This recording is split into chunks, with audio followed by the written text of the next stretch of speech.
Now, I want you to feel the difference when I put my body behind the kick. When I count to 3, exhale. Strong.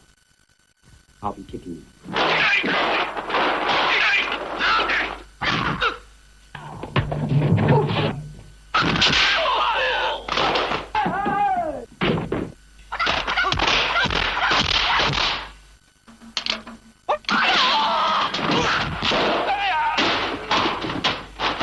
Now, what is this thing you do?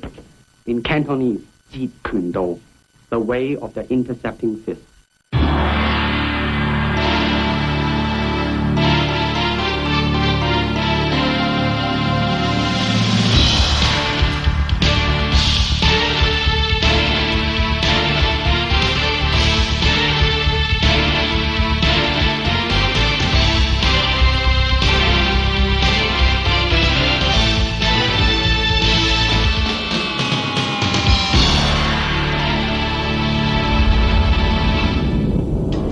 Bruce Lee was born in San Francisco on the 27th of November 1940, the year of the dragon. This combination of Eastern heritage and the influence of the West remained with Lee throughout his life and would lead to a revolution in the martial arts and action filmmaking.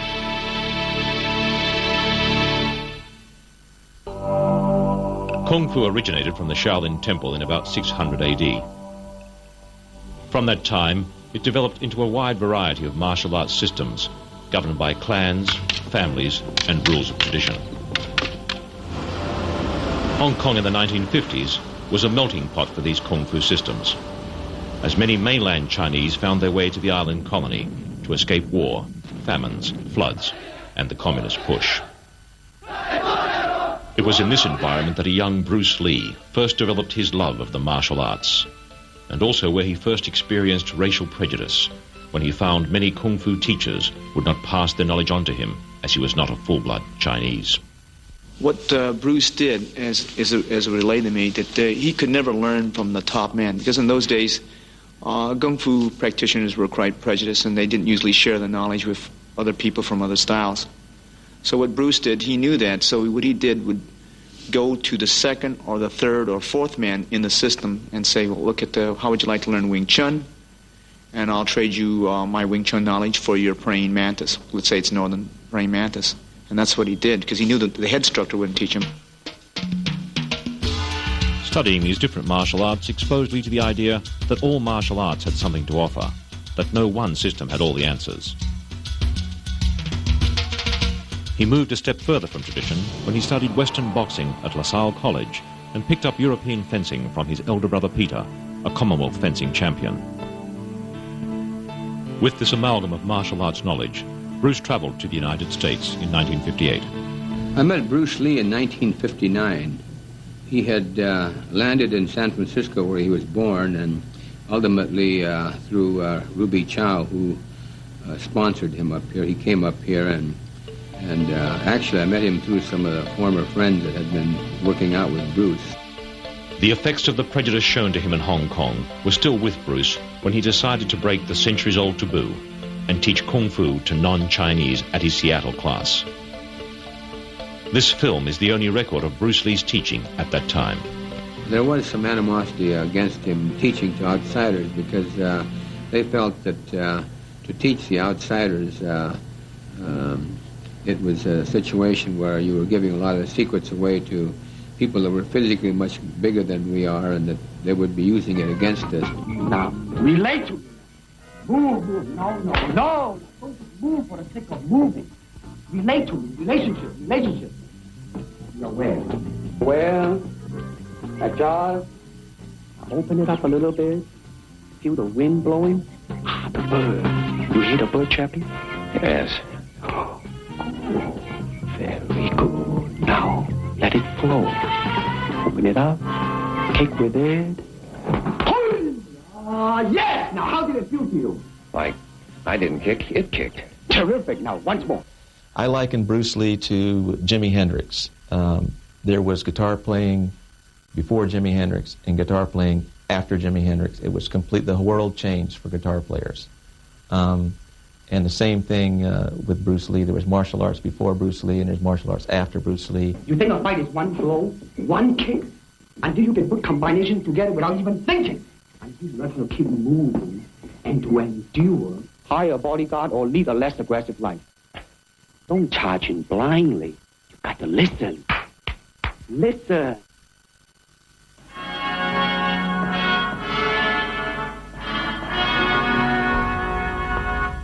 The film success that awaited Bruce Lee was still a long way off in 1964, when he started to write for the world's #1 martial arts magazine, Black Belt. The owner of the company had seen him at a tournament and just saw his talent right off, and they struck up a relationship, and he liked Bruce's ideas and where Bruce was headed with martial arts, and throwing out the stuff that didn't work in self-defense and street self-defense and so forth. And Bruce seemed to really have zeroed in on this to bring something new to the martial arts. One day, early in the spring, Bruce came to me and said that he'd had a call from 20th Century Fox that they wanted him to come down and interview for possibly the position of Kato. So he said, "What do you think?" And I said, "Well, God, Bruce," I said, "you got to go down." And so he went down there, and of course, the rest is history. The Green Hornet lasted for only one season, but other parts followed, and Lee was convinced that his martial arts could lead to bigger things. At one time, he was given the offer to open up a chain of Kato schools around the United States, and he said no, that he didn't feel that's where it was at. And he says, "I can expose my ideas, my philosophies through film," because he felt that film was the best medium in which to educate the public. Using his home video camera, Lee recorded the staging of fight scenes to help him further develop his film craft. This rare footage shows Lee practicing with his friend and student, James Coburn.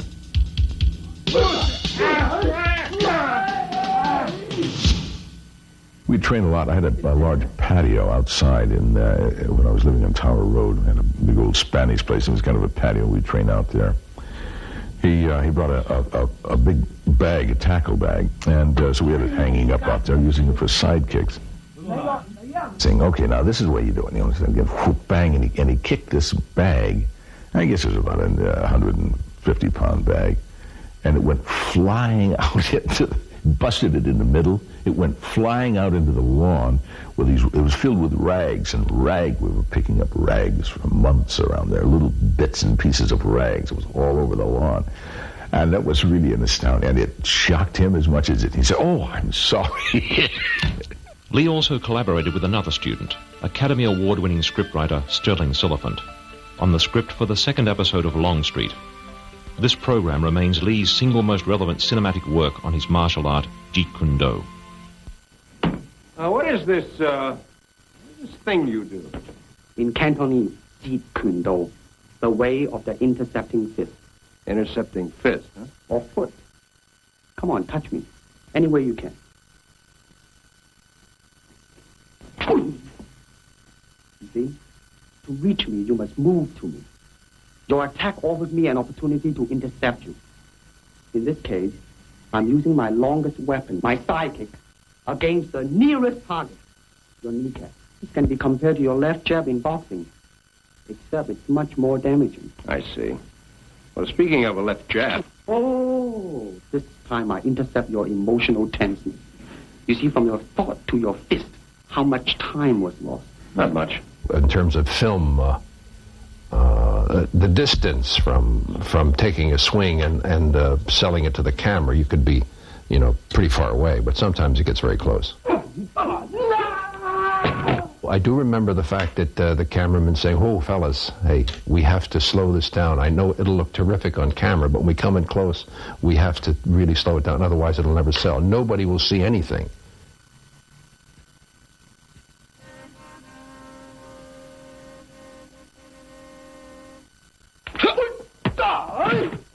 Sterling was very much interested in the martial arts at that time and was taking lessons from Bruce, and suggested that we use him as a recurring character, and wrote the pilot script of the series, which followed the concept of the movie quite closely, to introduce and set up the situation and the relationship between the Franciscus character and Bruce. Where am I?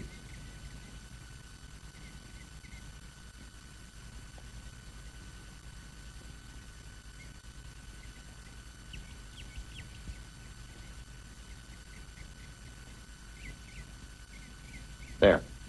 No! Your thoughts are wrong. I'm trying to learn how to fight, not how to think.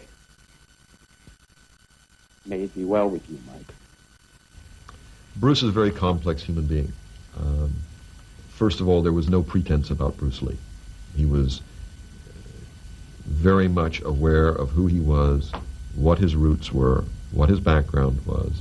He was very proud of being Chinese. He was very proud of his martial arts. He was a perfectionist when it came to what he did, both in terms of martial arts and in front of the camera. If you try to remember, you will lose. Empty your mind. Be formless, shapeless, like water. Now you put water into a cup, it becomes the cup.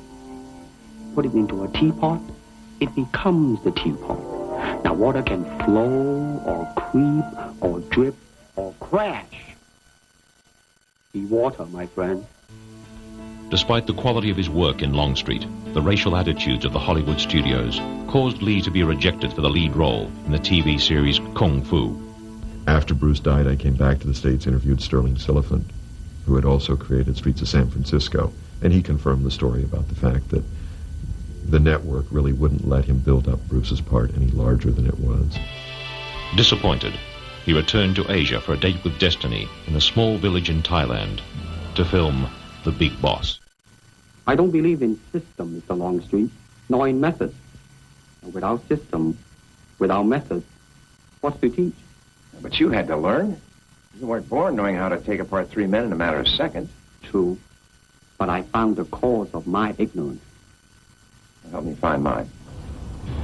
With Longstreet, Lee had portrayed a martial arts teacher possessed of great inner calm. This characterization was in stark contrast to the role that followed when Bruce Lee returned to Hong Kong in 1971. I liked his attitude because he would go somewhere, and if he hit a brick wall, he'd just change direction, go around it. Because he excited Raymond Chow. He was on a talk show, I think, when he first came to Hong Kong. And there was a Japanese guy on there that was doing tug-of-war, and he could sort of put his chi down this way and hold 3 or 4 people. And Bruce was on the same talk show. And they said, well, you're a strong man, Bruce. Why don't you try pull this guy off his mark? And Bruce said, that's not what I do, but I can knock him out. And the Japanese guy went, whoa, whoa, whoa. And Bruce just knocked him out. And then Raymond saw this and called him up, and that's how they got together. This meeting led to a contract with the Hong Kong film company Golden Harvest and the start of Lee's first picture, The Big Boss.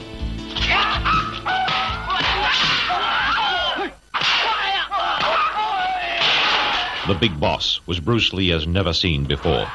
His unquestioned mastery of the martial arts exploded onto the screen, with an animal savagery far removed from anything previously seen on film.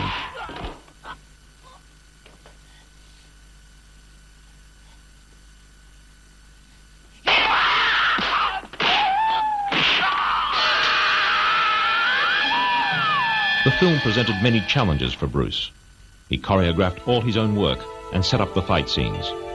His contribution to the film was in a much greater capacity than that of an actor. Tony Lau Wing played a major role in The Big Boss. He recalls Bruce Lee being challenged by one of the local Thai fighters. 佢講服咗個武術導演，咁個武術導演有好多泰國嗰啲武師，嗰啲武師就係玩泰拳嘅，咁就有冇搞錯啊？你仲叻過個武術導演 ？OK，come on， 你咁打得同我打啦，咁即係佢打，真係埋去即係 OK， 嗱，我而家打你，我而家打你，即係就咁對住我而家打你，我而家打你，睇住，準備我打你鼻，嘣！即係你知道佢嗱，你而家打我，你而家攻到啦，好快嘅，即係佢手腳係好快去做，即係我哋好信佢一樣嘢，佢係可以係 Lee returned to the United States to appear in 3 more episodes of Longstreet.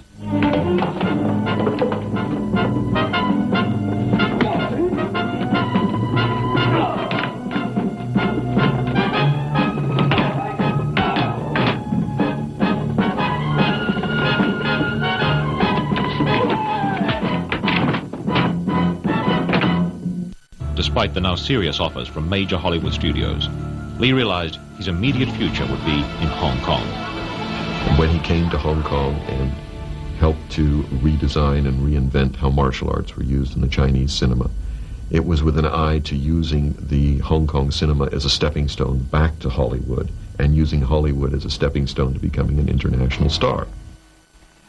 Lee's next film, Fist of Fury, broke all Asian box office records.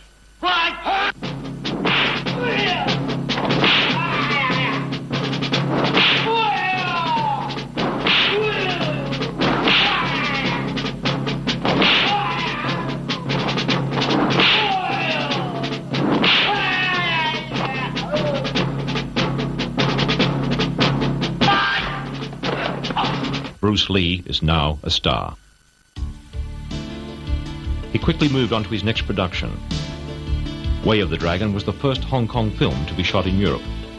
It was Lee's film in every respect, as he wrote, produced, directed, and starred.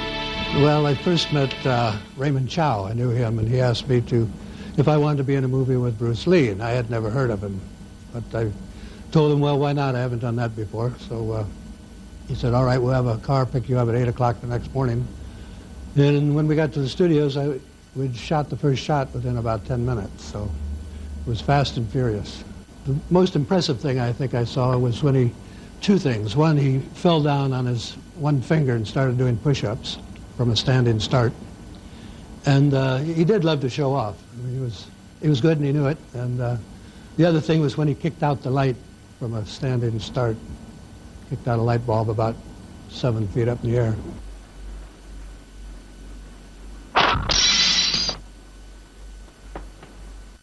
Many rate Lee's battle with Chuck Norris as the greatest ever martial arts fight sequence to be presented on film.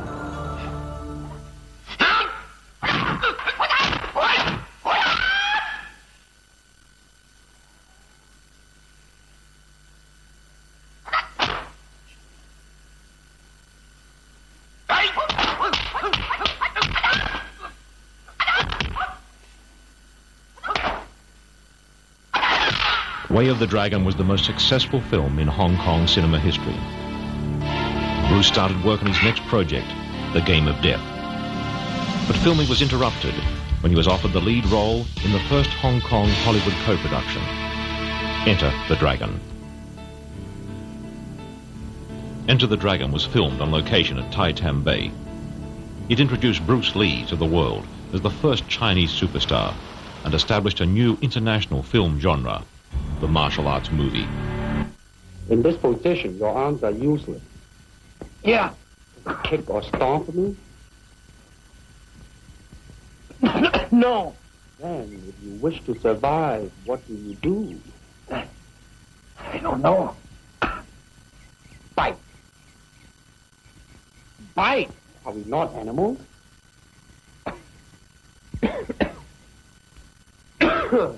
All right? I can't find much evidence to the contrary, Lee. Bite, huh?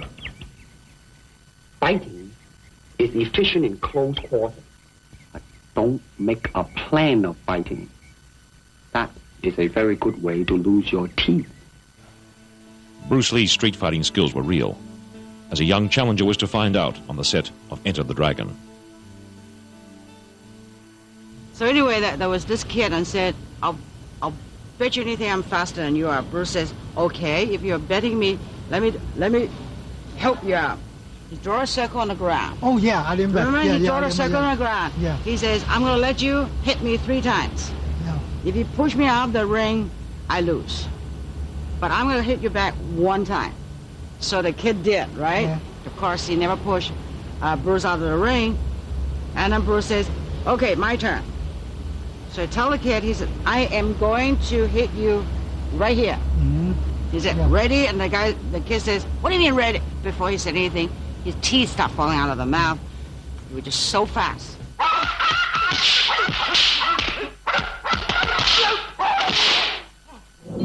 This rare behind-the-scenes footage is the only known record of the filming of Enter the Dragon. The picture, it had a very interesting life. It was the first co-production ever done between a Hong Kong film company and an American studio. There have been a number of pictures that had filmed on location in Hong Kong, going all the way back to the 50s, but nobody had ever actually tried to do a co-production. And nobody was quite sure what a co-production meant in Hong Kong terms. We had a Chinese film industry where most people spoke Cantonese or Mandarin, and they made films that were very stylized. So we were all feeling our way as we set up the mechanism for that co-production. It actually turned out quite well, although it was a little bit flying by the seat of our pants as we went. We were making the rules up. We started on the project in October. We started shooting in January, and we finished shooting in March. The picture was completed in post-production by the end of June and was released at the end of August. So that was 10 months door to door. One of the things that Bruce wanted in the clips was as much realism as he possibly could, as we could muster. So when Jim said, when we were ready to go, he said, I'll just give it a bit of a tap, and I said, no, give me your best shot. So he did, and I went down in a heap, and I thought that was the end of it. But then the cameraman said, well, now we'll take another take from the opposite corner and so forth, and there were 6 takes in total. Each time I got 6 of his best shots, so I was a little sore that night. Bruce Lee's drive for perfection did not just extend to the fight sequences. He saw this film as the ideal vehicle for presenting an accurate view on his martial arts philosophy. Bruce Lee was actually responding to a frustration that he felt and had shared with us, that writers in Hollywood were writing a lot of, if you will, techno-babble about the martial arts that had very little to do with the real world of martial arts or the spirituality of martial arts or what the philosophy that goes hand in hand with learning martial arts. I mean, if you spend time with any serious martial artist, you begin to realize as much time is spent on meditation and concentration and thinking about your body and your place in the universe as is spent on punching bags or breaking bricks. And Bruce felt that as part of what we could accomplish with Enter the Dragon, part of it was to showcase his martial arts skills, but part of it was also to try and educate the public as to what martial arts was really all about. And so he asked that in those scenes where martial arts was being discussed, that we at least try and put it in the proper context. So when he did Enter the Dragon, he has many a time called in for the discussion of the script. So in a certain way, he contributed as much as anybody that was supposed to be involved, because he wants I think it's the first time he showed the equality of East and West, that you can work together as one team, regardless of the color of skin. On the 10th of May, 1973, while working in post-production on Enter the Dragon, the first signs appeared of the problems to come for Bruce Lee. He passed out. He passed out for a half hour, and it scared him to death. Didn't know what the hell it was. And so he came over and had a full examination, and, like the doctors gave him a clean bill of health. And so he was happy. They said it was just fatigue. I guess the doctors couldn't see what was happening. Rumors and speculation about his death were driven by a ruthless print media, which was happy to feed off the public ignorance of what the official autopsy revealed. In fact, Bruce Lee's death was simply caused by an abnormal hypersensitivity to a prescription painkiller. God, it stunned me. I had no idea. Sterling called me up, and he said, Bruce is dead. And I said, you're kidding. You're kidding. No, he died. There's something on top of that. And then I thought back that he had this this thing that he'd passed out before. When Bruce died, it was like Hong Kong stopped. Everybody talked about it. Everybody. I mean, you couldn't go anywhere without, if you mentioned his name, the head went down.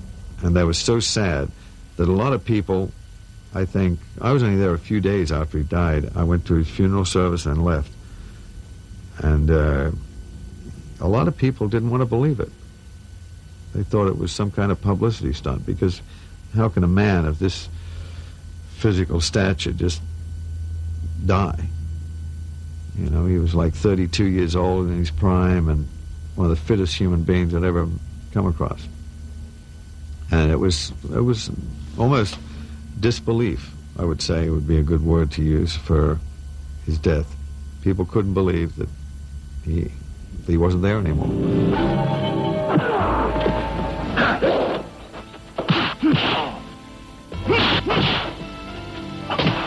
Enter the Dragon was released 1 month after Bruce Lee's death. It surpassed all box office expectations, grossing over $200 million. But there was still to be one last testament to Bruce Lee's martial arts genius, his unfinished work, The Game of Death. All right, now listen to me. Listen to my movement, okay? Keep moving, wait, and go. Now, the two motions are both part of one motion. Now, you try.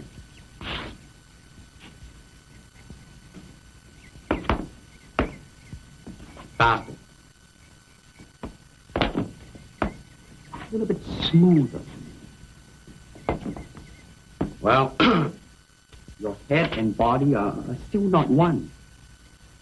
Well, when will they get together? Once more! By 1972, the circumstances of Bruce Lee, the Los Angeles martial arts teacher, had changed dramatically. As Dan Inosanto found out when he traveled to Hong Kong to appear with Lee in The Game of Death. When I came to visit him, this is for the filming of The Game of Death, he said that because of his status of being very famous, I mean, I've never been with him in a place where there was like 20 to 30, possibly 50 people just crowding around him. So he didn't have any privacy, and he didn't like that part. But he enjoyed having what I call fame. So I think with his newfound status as a movie star, he had definitely some dislikes about it because it invaded his privacy. When Bruce achieved success in Hong Kong, very quickly they stopped making swordplay movies and started making nothing but martial arts movies. And the truth was, he had a lot of imitators. Everybody was trying to do the Bruce Lee style, which, if you get off into the esoteric side of Jeet Kune Do, Wu Wei Yo Wei, the style that has no style, was Bruce's philosophy, which was to take a little bit from every style of martial arts and every style of fighting. And so he tried to employ that and apply that in each film to make each fight unique and different. He did write quite a bit of stuff on martial arts, and he developed his own style, and which was very minimalist. It really was. It was a most undemonstrative style of martial arts. And then when you read all this, and then you see Bruce on the screen, and then instead of this very sort of soft, introspective personality, it goes whack. I mean, what he did on the screen was absolutely no relation whatsoever to what he was teaching or studying. But Bruce understood cinema, and he made it look terrific.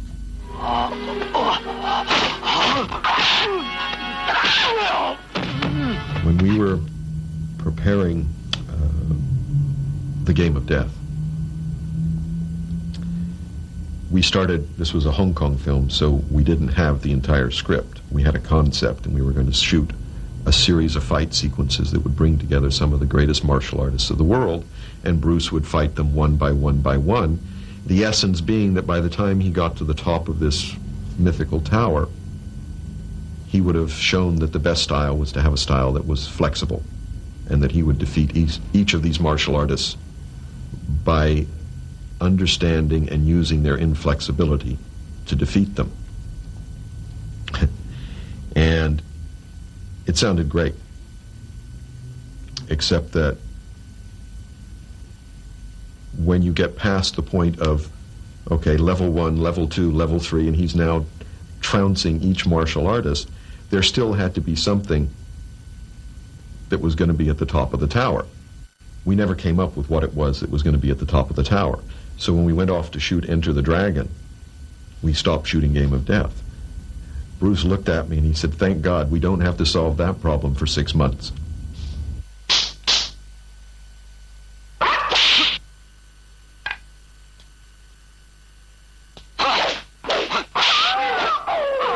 I was supposed to play a Filipino from the southern Philippines the way he wanted it.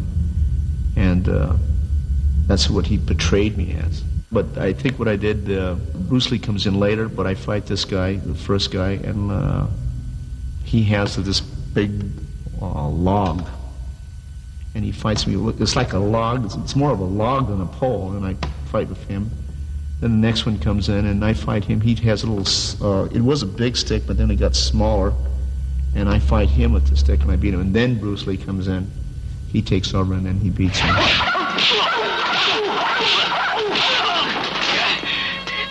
I don't know if I was on the 4th floor or the 3rd floor, because he was constantly changing it. And then the last floor was the Style of the Unknown, which was played by Kareem. While the ending of the film was not yet finalized, Bruce had decided that it would involve Australian actor George Lazenby. The main thing was he wasn't going to kill me. He said, "I'm not going to kill you. You're going to be a good guy," because he killed practically everybody in these movies. They turned out to be bad. But he thought that I'd be a great communication rod to the people that he didn't get through to because of his Chinese-ness. And he said, some people don't see that we're all the same. He said, they don't see our souls. He said, our cultures are different. But Bruce was that kind of guy that wanted to go the best. He wanted to be the best he could. And he had no time for people who were wishy-washy or didn't care or weren't sincere. And it didn't matter where they were from. And I could tell that this guy didn't care that I was Wilo or Australian or Caucasian or whatever. He knew that I knew that this is the way to go. That's through spirit and not through nationality or religion or any of that stuff, which people generally bond through. I was going to be Bruce's man that came in and saved him at the end and got him out of this, some kind of a house, pyramid thing with a top floor. And I came in there, and that was going to be my introduction. And I was like a mentor. And he was like super physical, but I was wiser. And then I was going to fade out again and then come into another movie with him later. And that's what we're talking about. Whatever Game of Death might have been, it remains the final work of the greatest martial artist the world has ever seen.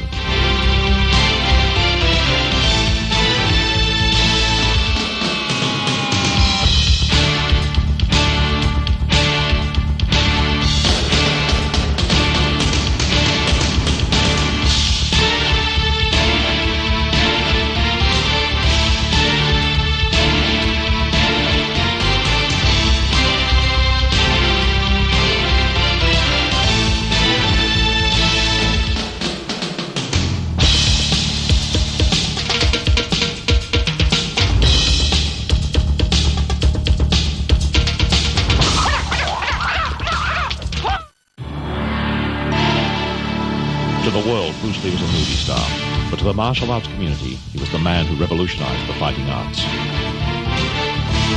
Bruce Lee, in his lifetime, authorized only 3 people to teach on his behalf: Taki Kimura, James Lee, and Dan Inosanto. At the time of Bruce Lee was alive, there was only 3 of us that were sanctioned by Bruce Lee to teach it. That was Taki Kimura, and James Lee, of course, passed away, and he was of Oakland, and myself. Taki Kimura taught at Bruce Lee's Seattle school. Bruce ranked him as his most senior instructor in Jun Fan Kung Fu. Today, Taki continues to teach in Seattle. He is also the keeper of Bruce Lee's final resting place at Lakeview Cemetery. Right now we're up on Capitol Hill, Lakeview Cemetery, which is probably the first or second oldest cemetery in the city. And Bruce was, when he died, and Linda brought him back here to have him buried here in Seattle for the reason that this was his second love as far as where he wanted to live. And she looked down the hill down there beyond that little columbarium or whatever you call it, and that's where most of the Chinese are buried. And so she looked there first, but she was looking elsewhere, and she came up here and she found that this gave a very panoramic view of the University of Washington over there where we went to school, Lake Washington over that overlooked up here, and so she felt this was a real ideal place for him to be. So this is where she had him buried. And of course, Brandon, having died, why he was buried next to his father here. Dan Inosanto was the only man to be certified by Bruce Lee as an instructor in Jeet Kune Do. He has faithfully continued to develop and pass on Jeet Kune Do since Bruce's death in 1973. They can be found in Western boxing. In the early days, Dan was the instructor of Bruce Lee's Los Angeles Jeet Kune Do school. This is the original logbook of the attendance of the Chinatown School, which started in 1967. And at this time, he appointed me as the head instructor, and he would oversee this by coming in and watching me teach from time to time. If he wasn't filming, he would come in on Saturday and Sunday and sometimes teach the class or sometimes observe the class. But the majority of times he came in, he would just take over the class and teach, and I would just assist. Dan continues to teach in Los Angeles. His academy is a meeting and training place for martial artists from all over the world. The academy is not just a teaching location. It houses many of the original banners and training equipment items from Bruce Lee's martial arts schools. This is Sifu Bruce's original heavy bag that he used back in the 60s. It's still holding up pretty good, so it's quite big. I think it's pretty close to 200 some pounds. During this time period, we used to train because we didn't have any Thai pads, so Sifu Bruce advocated the use of using the football forearm guard. This here is the original punching shield, that his own personal punching shield, in fact. This was used as in the Way of the Dragon. If you notice this, he had one part. I had one arm, he had the other arm, and this was used in that picture, Way of the Dragon.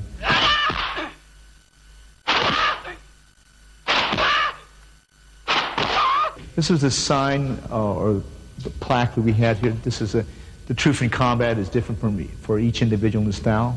Research your own experience, absorb what is useful, reject what is useful, and add specifically what is your own. This here is used to hang in the Chinatown School along with other emblems. One of the key areas that distinguishes Jeet Kune Do from the other martial arts is that its concept allows the individual to develop personal combative attributes, as opposed to the classical martial arts, which merely teach a set type of technique. As far as my memory will serve me, it started off as a style, and for about maybe a month or a month and a half.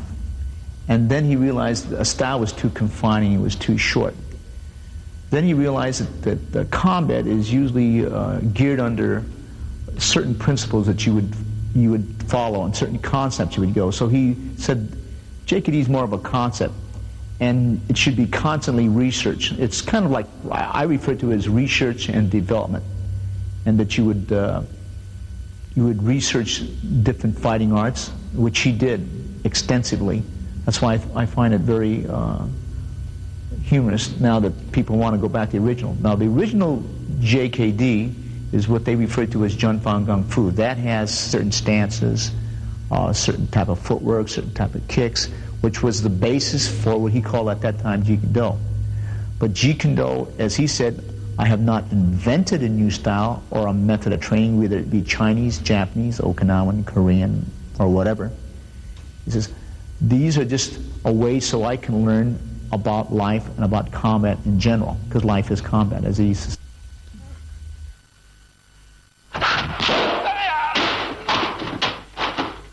This is where the path that he led me on, because when we were training, we always research and experience with different things we came in contact with from different types of way Western boxing trainers would teach. He researched Silat, which very few people at that time period even were into. He researched Thai boxing. He researched Savat. He researched different grappling methods, known and unknown methods. He bought every book he can find in martial art, and he put the, I won't say the style, but he took the basic essence of what he called martial arts from that particular system and incorporated it into his own personal fighting system, which he called Jeet Kune Do. Keep it up. Sensitivity. That's it. Good. Good. So I'm just doing exactly what I feel that he would have wanted me to do if he was still alive. And that's a direction. And most of his people weren't into the research part. And I think I stated in my first book, he says, if you don't understand and join me in the research, you will not understand what Jeet Kune Do is all about. Jeet Kune Do is sometimes leaving the security of what you know best and learning from a person. Yeah, Lee's going to teach me all this. I cannot teach you. Only help you to explore yourself. Nothing more. All right. Come on. Let's explore some more of those kicks, huh? And this is what he stressed. He says you have to understand. You have to go in the areas where you don't feel comfortable in. And that's hard. Because if you feel comfortable at the punching range and your opponent wants to play in the kicking range, it might throw you off, or vice versa. If you feel comfortable at the kicking punching and this person wants to grapple and he happens to get you on the ground, then you're playing his game. I'm trying to bring out a point here that is a different type of element. So you should be prepared to go in that. And that's what he stressed in all his philosophy. So I think, and I like to feel, and I think I know, that I think I'm going in the right direction that he wanted, because I'm still holding fast to his principles and concepts. Bruce Lee left a legacy that revolutionized the martial arts and filmmaking. His memory is still held dear by those whose lives were touched by him. I was in a store, and I wanted to buy these weights, which is about 150 pounds, and I didn't have the money. And I looked at it, and he said, well, let's go. And he said, boy, I wish I could get this. I just mentioned it. He said, I wanted to buy some weights for Brandon. And at that time, Brandon was like 5 years old, so I thought it was kind of strange that he would buy these weights. And as we walked out, and when we got to my house, he dropped me off. He says, I was just kidding. It's not really for Brandon. It's for you. And as long as you use it, I will be very, very happy. So use it. And he gave me the weight. So I was very touched by that. There was a whole world of film that America and Europe was ignorant of, which was martial arts films. And that by styling himself in the way that he did, he became, number one, the person to introduce the world to Chinese martial arts, and really in general to martial arts. One of the things that impressed me enormously were just simple things like sitting in a jackknife position on the floor with arms folded and feet up in the air. Anyone who tries that for longer than 10 seconds, that's a tough ask. He used to do it for anything up to half an hour or more, just watching TV. One time, sitting in his office, he told me his dream was one day was to be a bigger movie star than Steve McQueen, who at the time was the biggest movie star in the world. It's a little ironic that 20 years later, more people probably remember Bruce Lee than remember Steve McQueen. It wasn't his stature. It was, he really did, and I hate to use the word, but he had a charisma. He really seemed to be a few inches off the ground. He never really quite touched the ground, There was a whip-cracking vitality about the guy. And of course, rather than shake your hand, you'll demonstrate his, the ability to send his foot past your nose, clearing it by at least a couple of tenths of an inch at about 140 miles an hour, and by way of introduction. Bruce was trying to show us a way in which we could make ourselves better people. The way I look at it is that, unfortunately, we have to go through the physical aspect of entering into the spiritual essence of the martial arts, and which I feel is the most important, the final plateau in one's life. And the reason I say that is because at that point, when the door opens to get you into that spiritual plateau, That's when you finally learn who you are so that you can honestly react to anybody else without having any fear. I know that when you speak to the younger film directors in Hong Kong today, they all grew up on the Bruce Lee films.